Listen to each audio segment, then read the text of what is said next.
बंधुओं, कुछ लोग पूछते रहते हैं कि भगवान की कृपा किस पर होती है और कैसे होती है। तो बंधुओं, मेरा मानना या मैंने जहाँ तक पढ़ा है, जहाँ तक संतों से सुना है, तो यही मुझे अनुभव हुआ है कि जब व्यक्ति के अंदर सरलता आ जाती है, जब व्यक्ति भोरा बन जाता है, जब व्यक्ति के अंदर सरलपन आ जाता है, तो फिर ठाकुर जी उस पर कृपा कर ही देते हैं। ठाकुर जी उसको अपना ही लेते हैं। और मैंने बहुत बार कहा भी है कि भले ही थोड़ा नाम जप कम करो, भले ही थोड़ी पूजा पाठ कम करो, लेकिन किसी के साथ छल मत करो, किसी के साथ कपट मत करो।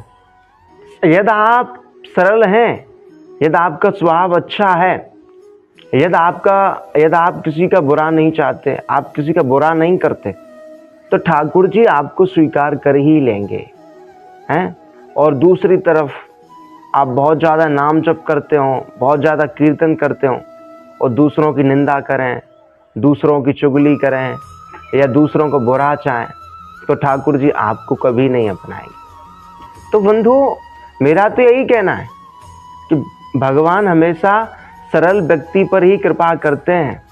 और जब भगवान कृपा करते हैं तब व्यक्ति को भक्ति मिलती है, तब व्यक्ति भक्त बन जाता है ना।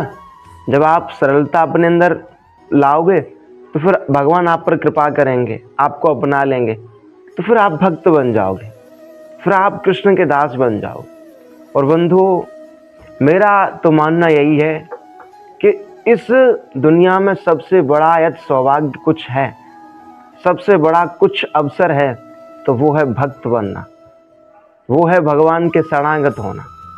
अरे मैं तो कहता हूँ, यदि आपको भगवान की भक्ति मिली है, यदि आपको भगवान की शरणागति मिली है, तो समझ लो कि आप पर पूरी पूरी ठाकुर जी की कृपा है। इससे ज़्यादा और कुछ कृपा नहीं है। और संत तो कहते भी हैं कि बड़े भाग्यशाली हैं वो तेरे बंदे जिन्हें तेरे चरणों में ठिकाना मिला है। और एक संत ने ये भी कहा है कि वो क्या पाके जन्नत की परवाह करेंगे जिसे तेरे चरणों में ठिकाना मिला है। तो बंधु, जिसको भक्ति मिली है, जिसको ठाकुर जी के चरणों की सेवा मिली है, वो जन्नत भी नहीं पाना चाहता, वो वैकुंठ भी नहीं पाना चाहता है, वो और कुछ चाहता ही नहीं है। तो मैं तो समझता हूँ कि सबसे बड़ी कृपा भक्ति का मिलना है, सबसे बड़ी कृपा भक्त बनना है। और बंधु, सच मानिए, जो आनंद, जो रस और जो अनुभूति भक्ति करने से होती है, वो किसी और में है ही नहीं है। और भगवान ऐसे दयालु हैं कि भक्तों को इतना रस देते हैं, इतना आनंद देते हैं कि वो रस, वो आनंद ब्रह्मा जी को भी नहीं मिल पाता है। जो रस ब्रह्मा नित्य न पावो, सो रस गोकुल गलिन बहावो। ठाकुर जी ने वो रस गोकुल की गलियों में बहाया है, भक्तों के लिए, ब्रजवासियों के लिए उस रस को प्रदान किया है। यह है भक्ति की महिमा, यह है भक्त बनने का सौभाग्य।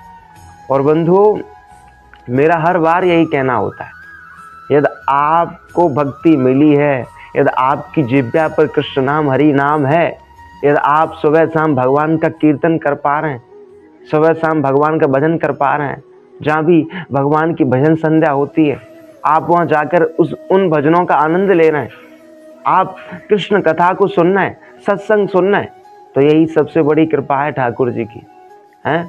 वरना अनेकों लोगों का आप जीवन देख लो, ऑफिस गए, ऑफिस से घर आए और सो गए, या कोई भी बिजनेस किया, काम किया, लोग भगवान से वंचित ही हैं। कोई बिरला ही भगवान की ओर मुड़ पाता है। वो मुड़ तभी पाता है जब ठाकुर जी कृपा करते हैं। और बंधु, अब आप ये भी कहोगे कि ठाकुर जी कृपा होती कैसे, इसके लक्षण क्या है। तो बंधु, जब व्यक्ति पर ठाकुर जी की कृपा हो जाती है तो फिर वो हर कर्म कृष्ण के लिए करने लगता है। वो पूरी तरीके से कृष्ण नाम में, हरि नाम में लिप्त हो जाता है और उसे कृष्ण नाम के अलावा, हरि नाम के अलावा और कुछ प्रिय लगता ही नहीं।